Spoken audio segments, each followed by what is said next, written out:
Eva, tahu nggak sih kalau sekarang itu HIV sama AIDS lagi hype banget gitu? Iya, kemarin aku lihat di televisi juga gitu sih.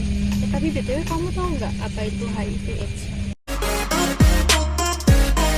HIV merupakan human immunodeficiency virus yang mana virus ini itu akan menyebabkan terjadinya gangguan pada sistem imunitas tubuh manusia. Virus ini dapat menginfeksi sel tubuh manusia secara primer dengan atau tidak adanya sindrom akut, sindrom simptomatik, bahkan sampai pada stadium lanjut.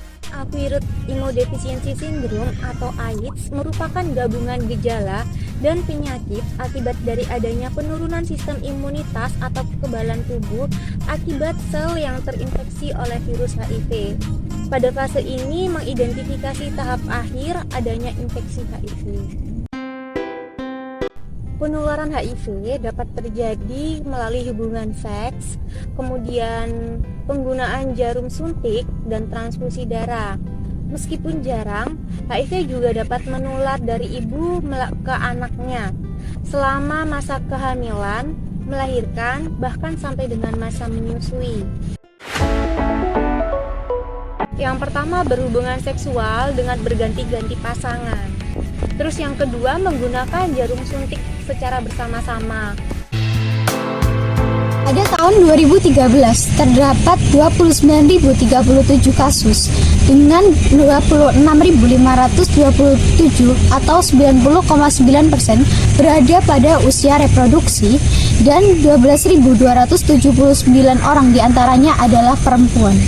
Kasus AIDS baru pada kelompok ibu rumah tangga sebesar 429 yang bila hamil berpotensi menularkan HIV kepada bayinya. Lebih dari 90% bayi terinfeksi HIV tertular dari ibu yang HIV positif. Pada tahun 2011, jumlah ibu hamil dengan HIV ada sebanyak 534 orang yang kemudian meningkat menjadi 1.182 orang pada bulan Januari hingga bulan Juni pada tahun 2014. Sementara itu, jumlah bayi dengan HIV juga meningkat, yaitu sebanyak 71 bayi pada tahun 2011 menjadi 86 bayi dengan HIV pada bulan Januari hingga Juni tahun 2014. Sejak beberapa tahun terakhir, penularan HIV pada pasangan pelanggan WPS juga ikut meningkat. Ini terlihat pada jumlah ibu rumah tangga yang dilaporkan tertular AIDS menempati posisi yang pertama. Penularan HIV/AIDS dari ibu hamil kepada bayinya, yang mana hal ini terdiri dari dua macam, yaitu melalui proses persalinan dan melalui proses menyusui.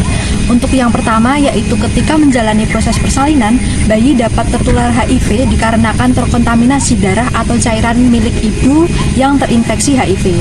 Sebab cairan tubuh pada ibu ini mengandung virus. Hanya saja terkait besar kecilnya paparan HIV pada proses persalinan ini sangat dipengaruhi oleh yang pertama kadar cairan vagina, kemudian cara persalinan, lalu ulkus cervix, kemudian permukaan dinding vagina, faktor infeksi cairan ketuban, kemudian ketuban pecah dini, serta persalinan prematur.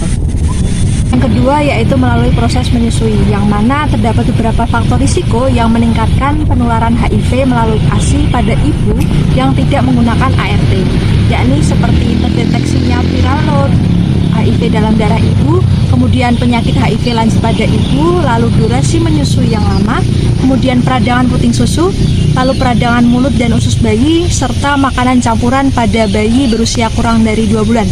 Lalu terdapat pula 3 poin penting terkait pemberian ASI yang dikenal dengan the Safer Triangle. Yang pertama yaitu no virus, yang kedua happy thumbs, dan yang terakhir yaitu healthy breast for moms. Untuk yang non-virus ini, jika ada HIV dalam darah, maka virus HIV dalam ASI pun juga ada. Lalu untuk happy thumbs itu yang mana jika terdapat gejala diare dan muntah, maka mengindikasikan bahwasanya terdapat infeksi atau iritasi pada usus bayi. Nah, hal ini membuat virus HIV tersebut mudah menginfeksi sang bayi. Dan yang terakhir terkait healthy breast for moms, yaitu puting susu yang terluka atau adanya perdarahan dapat membuat virus HIV mudah menginfeksi sang bayi. Nah, secara keseluruhan perlu diperhatikan terkait kondisi fisik dari sang ibu dan bayi agar virus HIV tidak mudah menginfeksi. PMCTC atau Prevention of Mother to Child HIV Transmission yang melalui 4 tahap, yaitu yang pertama adalah pencegahan usia produktif, yaitu dengan konseling pranikah dan juga konseling seks bebas.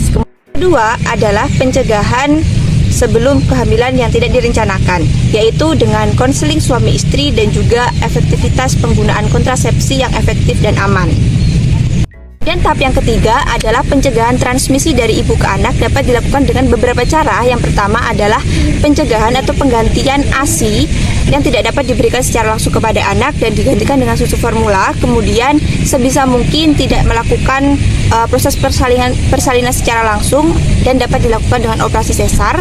Kemudian penggunaan ARV secara berkepanjangan. Hal ini bertujuan untuk menekan terjadinya ataupun menekan virus HIV yang ada di dalam tubuh sang ibu. Kemudian yang terakhir adalah memanfaatkan fasilitas kesehatan yang maksimal.